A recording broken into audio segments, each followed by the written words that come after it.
Welcome to the Soul and Ebony Love Stories. The channel will bring you stories of strong bonds, cultural differences, passionate love, and unforgettable dramatic events. If you love interracial love stories and cinematic storytelling, then this is the place for you. Enjoy listening. Please subscribe to the channel to hear more great stories. I hired a maid because I thought she was poor. 3 hours later, she spoke a sentence in ancient Korean that froze my blood. Because only one person had ever spoken to me like that before. The woman my family executed. Seattle rain has a way of turning the world gray. It drips from the cedar trees surrounding my estate and slides down the tall glass walls of the house like quiet tears. Most people think wealth protects you from weather. It does not. Rain still falls the same on billionaires and beggars. Tonight the storm is steady, and inside my house the lights are warm, the music low. And the air filled with the quiet tension that always follows powerful men into a room. My name is Jun Suk-han. In the legal world, I am a shipping magnate who built a logistics empire across the Pacific. In the other world, the one that operates behind closed doors and coded phone calls, I am something else entirely. Tonight, both worlds are sitting at my dinner table. Politicians from Seattle. Business investors from Vancouver.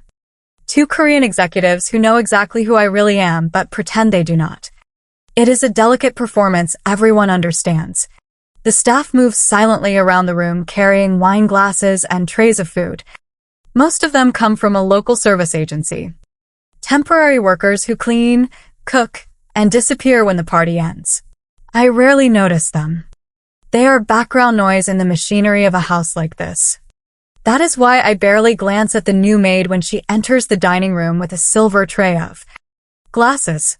Her name, according to the agency paperwork, is Keisha Monroe. She is tall, composed, and quiet. Dark curls pulled neatly behind her head. She moves carefully between the guests, setting glasses down with precise control. I assume she is simply good at her job. Nothing more. The moment that changes everything happens almost by accident. One of the Korean investors has been drinking too much. He attempts to impress the American guests by greeting me using an exaggerated form of formal Korean. Unfortunately, he uses the wrong honorific. It is a small mistake. But to anyone raised inside a traditional household, it sounds painfully awkward. I ignore it. Correcting a drunk man during dinner would embarrass him. But someone else speaks before I can say anything. The maid. Sir, she says softly, her voice calm and respectful. The correct phrase would be slightly different. Every conversation in the room stops. The words she uses are not modern Korean. They belong to an older dialect that existed in noble households during the Joseon era. The structure is precise, elegant, and impossibly formal. I feel my spine stiffen before I even understand why, because I know that voice. Or rather, I know the way the words are spoken. The rhythm. The quiet authority hidden behind politeness. Only one person in my entire childhood ever spoke to me that way. Her name was Madame Eunhwa. She raised me after my mother died. She taught me discipline, history, and the language of the old court. And when I was 15 years old, my family executed her for treason. The room slowly resumes its noise, but I am no longer listening to the guests. My eyes remain fixed on the maid as she finishes pouring wine and begins to step away from the table. The posture is the same. The calm expression. Even the careful way she lowers her eyes when someone speaks. After the party ends, I find her alone in the kitchen cleaning the final dishes. Rain taps softly against the windows behind her. She turns when she hears my footsteps. Where did you learn to speak like that? I ask quietly. Keisha Monroe studies my face for a moment before answering. My grandmother taught me. She dries her hands slowly on a cloth. The woman your family killed. The woman your family killed. The words sit in the kitchen like something alive, something breathing between us. For a moment, the only sound in the room is the steady rain hitting the windows behind her. I watch Keisha Monroe carefully, searching for any sign of fear or hesitation. People who accuse the Han family of murder usually show both within seconds. She shows neither. Instead, she folds the towel in her hands with slow precision and places it beside the sink as if we are discussing the weather instead of the past. You should be careful with accusations like that, I say quietly. Her eyes remain steady. It is not an accusation. Then what is it?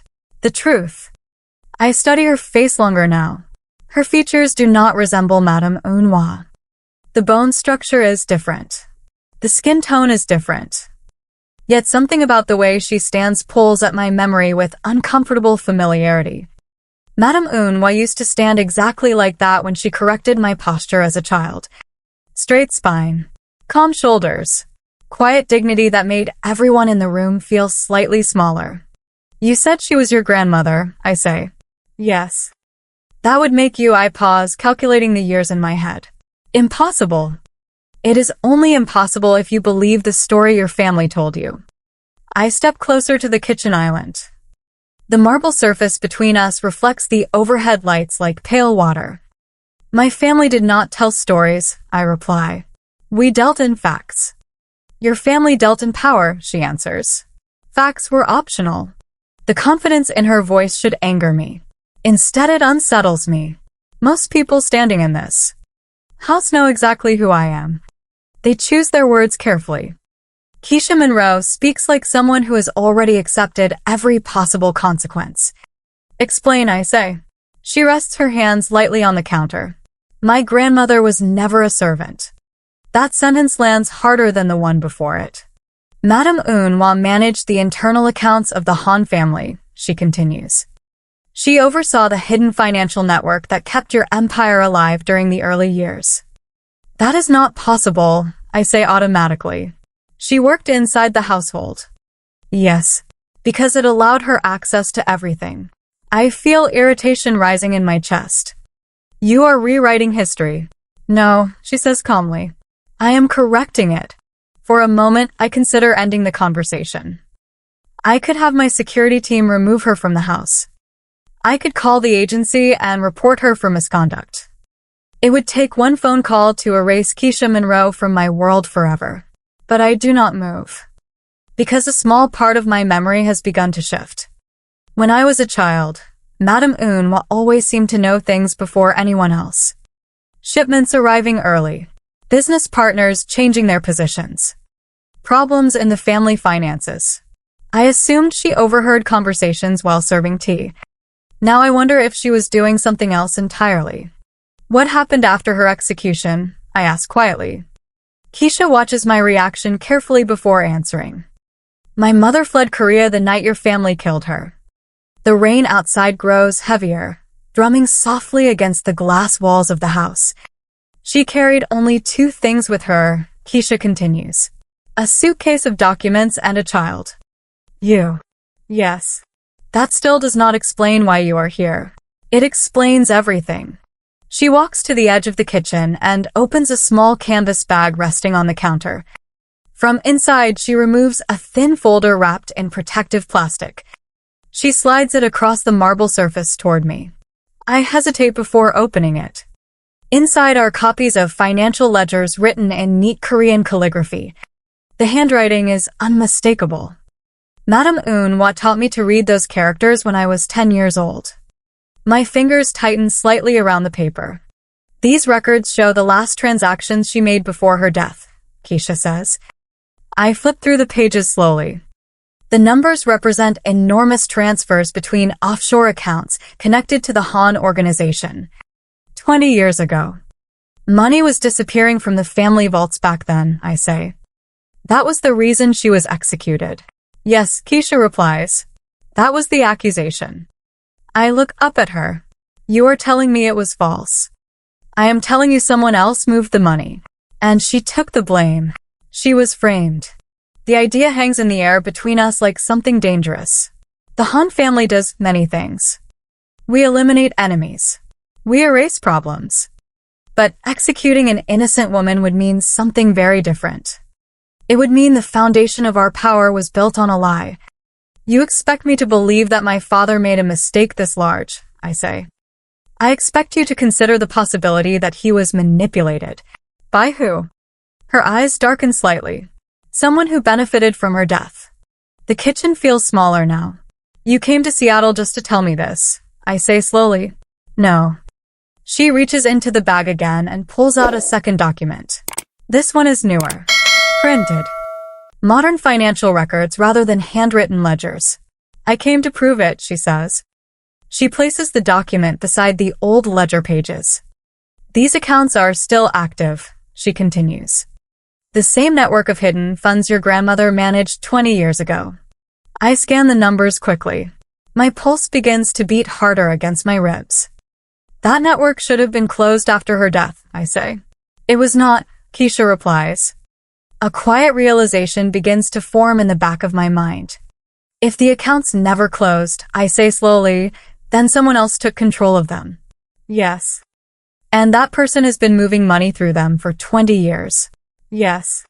I meet her gaze again. Why tell me this now? Her expression hardens just slightly. Because the person who framed my grandmother is still inside your family. Silence fills the kitchen.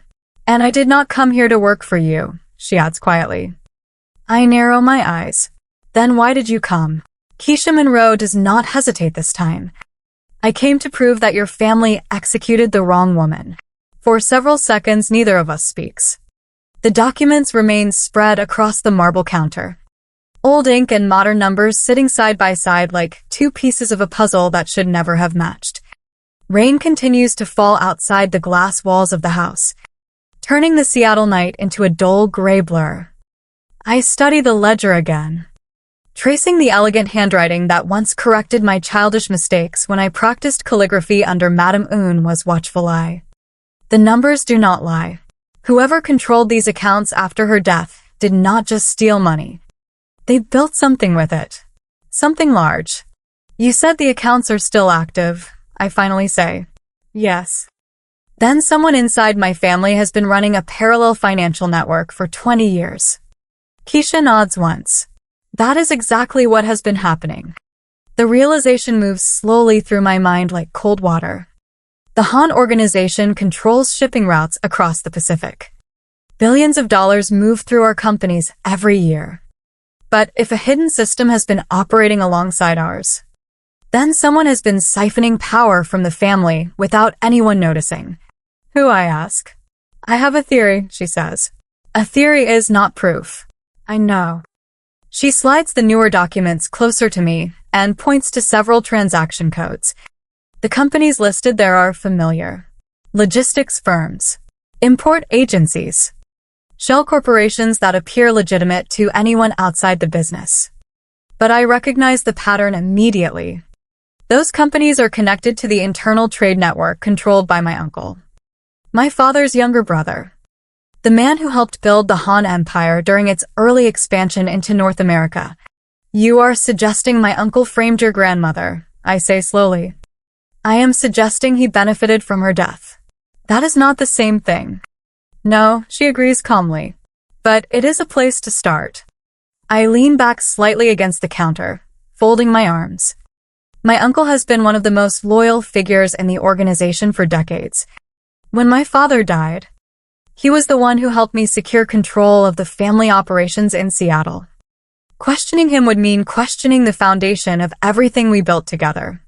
You understand what you are implying, I say. Yes. If you are wrong, this accusation will destroy you.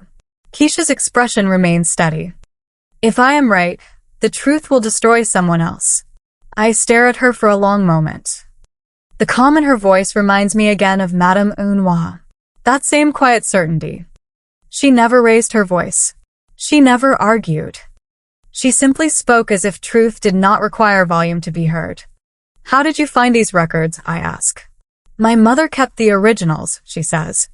She believed one day someone inside your family would be willing to look at them. Your mother trusted the Han family after what happened to her mother. She trusted you. The answer catches me off guard. She watched you grow up before she fled Korea, Keisha continues. She believed you were different from the others.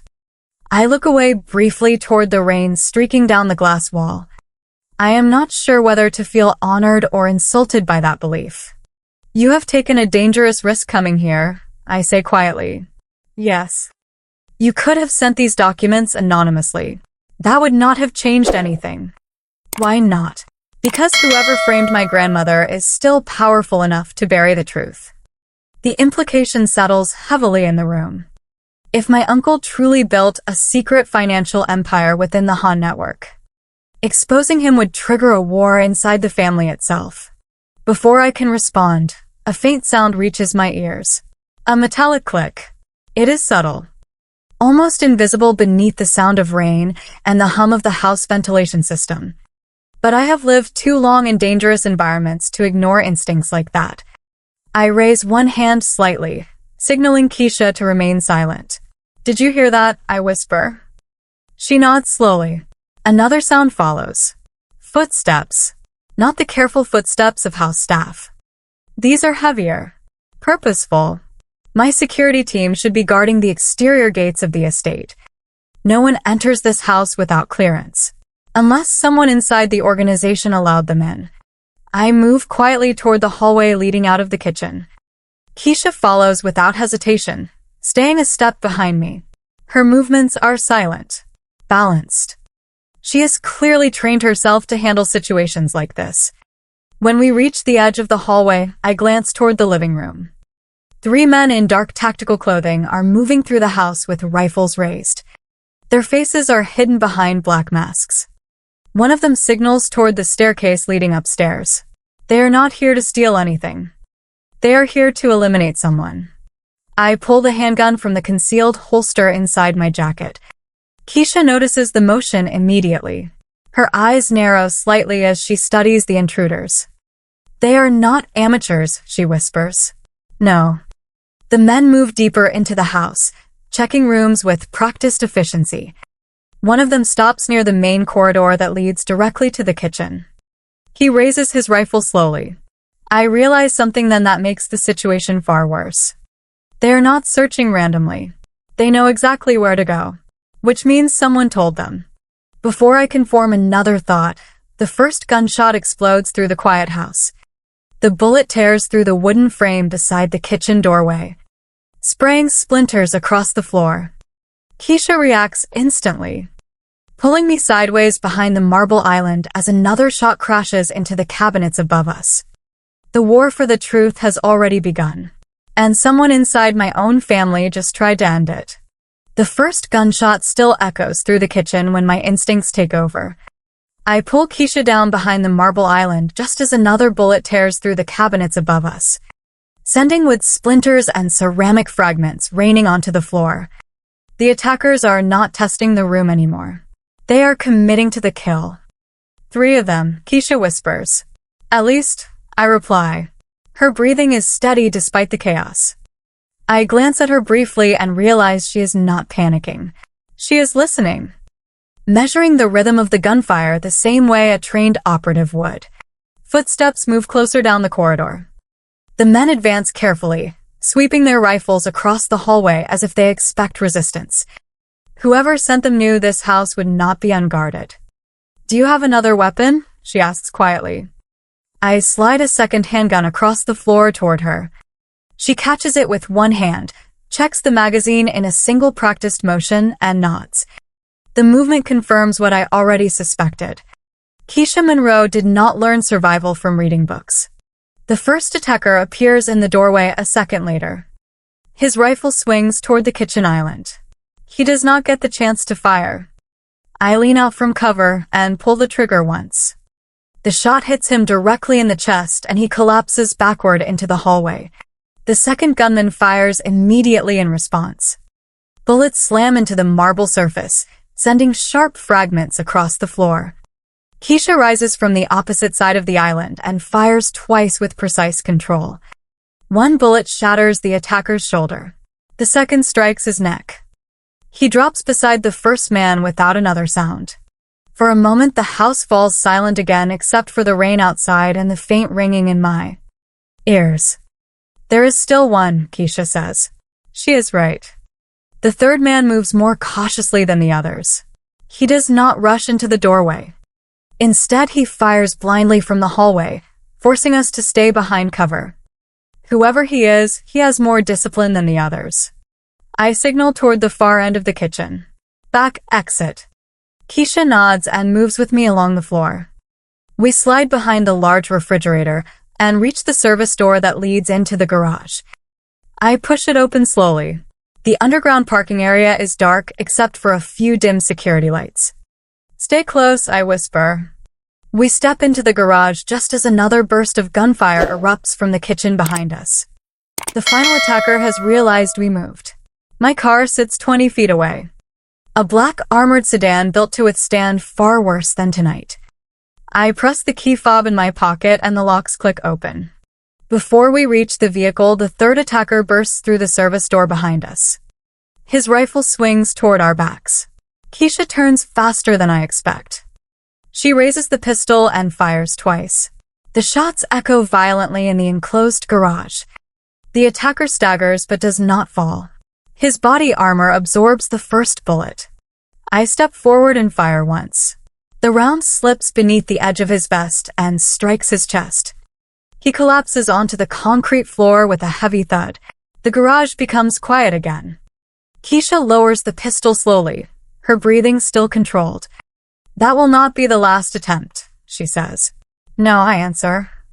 I walk toward the fallen attacker and kneel beside him. His mask hides most of his face, but the small tattoo on his neck is impossible to miss. A black serpent curling around a dagger. The mark belongs to a private security network used by only one faction within the Han organization. My uncle's faction. I remove the mask completely and stare down at the man's face. I have seen him before. He worked for one of my uncle's shipping operations in Tacoma. The realization settles into my chest like ice. "You see," Keisha says quietly behind me, "someone did not want me speaking to you tonight."